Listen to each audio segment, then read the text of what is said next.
The Chevy Volt is not an electric car.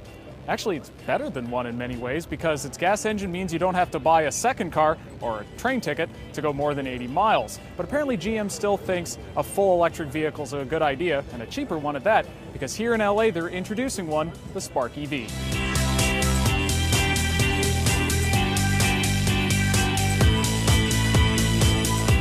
As you can tell, this, like every Spark, is very small. But unlike most other tiny electric cars, it actually feels like, well, an actual car. It has 4 doors, 4 seats, and it's fairly substantial. Now, it can't match a Nissan Leaf in terms of space or refinement, let alone a Volt, but it is cheaper.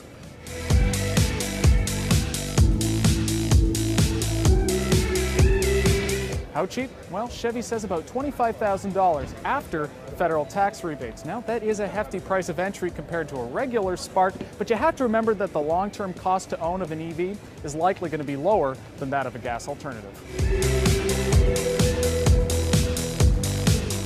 Now, to the geeky stuff. This Spark, which is a perfect name by the way, features an American-made motor good for 130 horsepower. Now, GM hasn't released range estimates, but they do say to expect them to be on par with the best in the segment, so say 80 to 100 miles.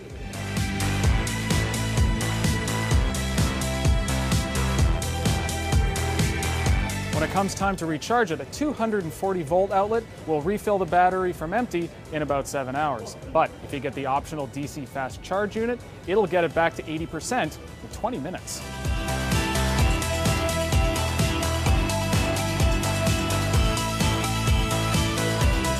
Like all electric vehicles, this Spark won't be for everyone.